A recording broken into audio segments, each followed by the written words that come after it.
Hey guys, good morning here at Mr. Adams Wednesday morning. I think it's May 20th. So, this is now going to be the step by step explainer video for what you're going to do on our last big assignment, which will be the fake news essay. Um, so, just giving you an example, as you can see on the screen right now, these are two different examples of fake news. Um, the left, the sensational headline that's meant to grab your attention, so you click on it and read it, clickbait. Um, Marijuana overdoses kill 37 on the first day of legalization. Well, when you look at the common sense of this, no matter where you stand on your opinion about marijuana or medical marijuana or anything about legalization, for better or for worse, it's not something you can overdose on. So this right here is misleading. Killing 37 on the first day. That's fake news. And here's another one. Definitely clickbait. Obama and Hillary now promising amnesty to any illegal that votes Democrat. So this is a couple of years ago, but you can't, even as the president, when Barack was the president, give an illegal immigrant the right to vote. We learned about that this, part of citizenship, only citizens can have the right to certain things as well as the right to vote. So they can't say uh, to any illegal immigrant, "Oh, we'll grant you amnesty or immunity so long as you vote Democrat," because you can't. No illegal immigrant, no matter how they're going to vote or who promises them what, has the right to vote unless they become a legalized citizen. So on your screen right now, these are two different examples of fake news, and I think hopefully, if you've been following along with the assignment and the emails that I put out the past couple days, you'll have. I think you guys already know kind of what fake news is, but this is just to give you even more examples. Like I gave you some videos of things that were shocking but not true. Um, this couple different videos about how clickbait works, how to avoid fake news, as well as a different chart covering the spectrum of how biased or unbiased or how complex or very just like fluffy duffy cotton candy some different kind of news sources might be, whether they get really in depth into the issues and only report the facts without any kind of um, confirmation bias, or whether it's totally like propaganda driven, um, unfair to both sides of the story, only want to tell their side of the story. Um, this is just a great visual to understand what are maybe some of the more um, just bad news sources to avoid, like the things like way down here on the corners. But hopefully, maybe the better way to say it is this: you are going to be making a 5 paragraph essay that is using an article that I've already given you in order to cover this topic of how President Trump has actually tweaked the way that you teens view the news. This is the article here that's already been copied into a Google Doc for you. Um, this was given out a couple days ago. You're going to be using the quotes only from this article to be building your essay.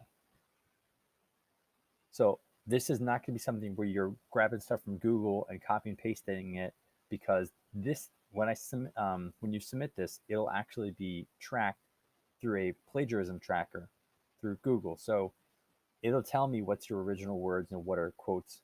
And the only quotes I should see that are not your words are from this article. So you'll be using this article and what it talks about to be writing your essay. And it's basically broken down into 3 different themes, which are what the 3 different paragraphs are going to be about. The article first talks about why fake news has become such a big deal, how it's become so prominent the past couple of years. And so you'll have tons of quotes that you can be using from the first part of the article to address those different aspects. I've already highlighted a few here just so you can visualize that there's a lot of different quotes you can use to answer those questions. See this? So, first addresses why fake news has become so prominent. Then, another theme that gets addressed in the article is why you teens specifically are so vulnerable to it. Hint, hint, social media is your main way of getting news, and social media is the most corrupt and misleading when it comes to fake news. So, unfortunately, where most teens go for their information is the least factual. But there's a lot of stuff in there that talks about that, so that you'll be scrolling through and looking for quotes to pick out that would help fall under that theme. Why teens specifically are so vulnerable. Here, many teens I spoke with follow the president, other politicians, journalists on Twitter. The ones who don't follow Trump directly all said they're aware of almost everything he tweets thanks to screenshots posted to Snapchat or Instagram, where his comments are worked into punchlines and memes. So that right there, this whole thing that I'm highlighting is a perfect example of a quote you could be using that explains part of the second theme of why teens are so specifically vulnerable. And then the last one, the article talks about how not only teens, but all people can combat the effects of fake news and find reliable news sources to get their information. So then you'd be scoping the back end of the article for what different teens say that they do, or different teachers say that they do, in order to present true, factual current events and honest takes on the news that aren't slanted this way or slanted that way. So, a big hunka chunka part of your essay in hitting the 500 word um, requirement will be just using quotes from the articles and then you explaining why that quote is one that you're using. So, I'll give you an example. Let me, I'll go back to the second paragraph just to help you understand this. The question of why are teens specifically so vulnerable? And we'll go back to that um, small paragraph I found. So then you'd say, as it says in the article, social media has given young people unprecedented access to real time news. And then you could keep using more and more of this quote if you wanted to. And then after copy and pasting that quote, you would add in your own commentary. So you might say, you know what? I as well use social media to find most of my news. And sometimes I see crazy stuff on there and I'm not sure if it's true or not. But my friends share it. And sometimes I think the more people that share it makes it true. I don't know. Does things going viral make it necessarily true? So you would then add in your own commentary on the quote you're using. So a big part of your essay will simply be you choosing good quotes to then help tell the story.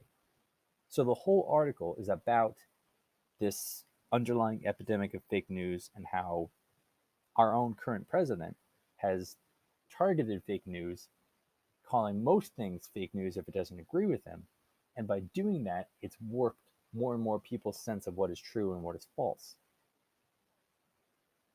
So most of your essay hitting the 500 words will be just you explaining the article as well as using your own words. There's a template here that's loaded in. It's similar to the template that you saw for the pandemic essay last quarter. I'm aware maybe half of you didn't do that pandemic essay, and then the other half that didn't necessarily do it the way I hoped, but I still give you some credit for it. But in this case, I'm going to walk you through step by step so that you're following this template because this is how is a professional way to cover content. Um, my mindset that I might help you think is if you are approaching this assignment like you're a news reporter, like you are a journalist, like you are, doing some research for ABC 6 News or CBS 10, whatever, and you are a reporter that's going to tell the facts as well as tell the story behind the facts. Okay. So you do have a template that you can follow here for how to introduce the topic, citing your source, which will be very important that your source is going to be coming from this article. So when you cite the source, that's going to be talking about the title, the author, the date, and the publisher. So title right here, the author, Her Words, Taylor Lorenz from August 2018, and the publisher is The Atlantic. And then your hunka chunka, most of your word count will come from filling up these 3 paragraphs with the quotes that tell the story.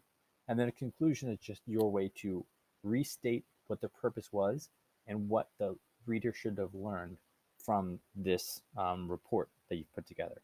You can add in your own thoughts about experiencing fake news yourself, clickbait, anything else that I've tried to help you get your head around. So to bring you back really quickly to this, which is what I put out on Monday, this was to help give you some ideas and some content to work with. But also, this is a place that I think I would advise you start here by once again just targeting the 3 themes of the article and copy and pasting or retyping out the quotes that you want to use that you think fall under these 3 themes. So I'll restate it again just to help you be as clear as possible, because I can't obviously be there with you one-on-one in person like we would in a classroom. You're going to be writing a 500-word essay basically telling the story of this article, as well as adding in your own thoughts and your own commentary. And this article is about what the title says, how Trump has changed how teens even view the news. And it really falls under 3 big themes, which are the themes highlighted here. So your task to start to help you in the pre-writing process is to read the article. And I know you might say, oh, it's long. Look at that. It's 4 pages. I can only read 4 sentences. No, it is all really good content. Most of it's quotes from other young people. This is stuff that you guys have been living through yourself in the past couple of years. So this should jump off the page at you. This is the final big thing that I'm putting out because it wraps up so much of the skills that I've been trying to help you practice all year long, which is writing in complete sentences like a professional writer, giving evidence and facts to back up your thoughts and statements. So it's not just what I think and what I feel, but what is the story? What is the fact? What is the proof? I want to get the truth. As well as this is the epitome of citizenship, being an informed citizen within your community, within your state, within your country. And a big part of growing up in this information age is knowing what is good information and what is bad information. Even right now with the chaos surrounding, the coronavirus and what's going on with the vaccine, and can you take this drug or not take that drug, and should we reopen? Should we stay closed?